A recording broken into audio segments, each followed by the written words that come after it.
People have got to know that they're okay to testify. They got to know it's okay for the children to go to school. They got to know it's okay to go worship in their place of worship and not fear that the very government that promotes liberty across this world is going to come down on them, and that they are afforded due process. So the reality is that these are fundamentally the things that we as Americans believe in, that the city of Denver is executing on.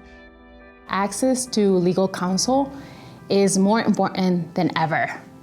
The current immigration policies are separating families, destabilizing schools, eroding trust in local law enforcement, disrupting local economies, and creating a great deal of fear and concern in immigrant communities and their children.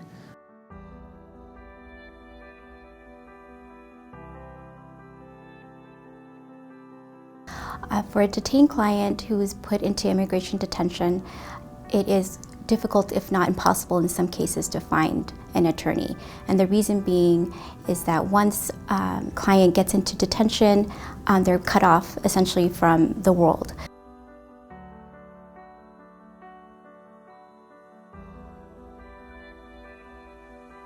And when many of the clients lack English language capacity, they lack a formal education, they lack an ability to pay for a private lawyer, we aren't providing, as a system, equal justice under the law. There are a lot of barriers to fairness under our current immigration system.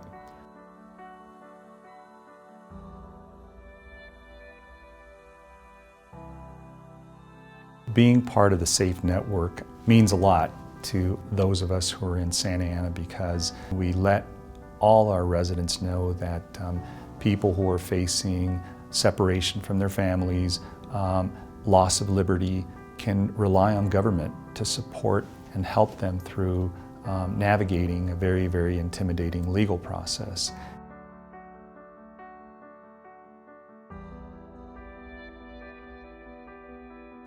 Getting legal advice at the detention center is pretty difficult. And when you have a lawyer, you know what your case is about, you know what you're doing. But today something good happened.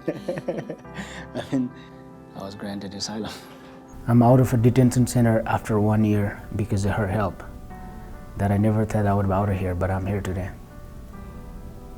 And being able to be part of this network and collaborate with other jurisdictions that are also like-minded and trying to provide these services to such a vulnerable community is just very empowering for us as a city. I think as a city of Sacramento, we should be proud to say that we stand with immigrants and that we are providing as many resources as we possibly can.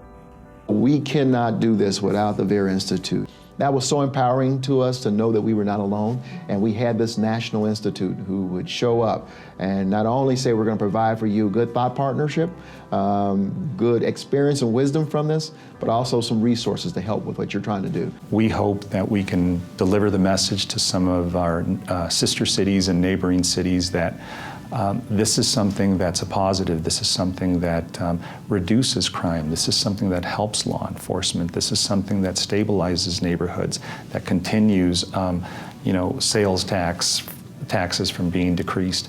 All these good things. Because we all believe we're on the right side of this issue, and at the end of the day, 20, 30 years from now, we'll all look back and say, yes, we were on the right side of history on this issue as well.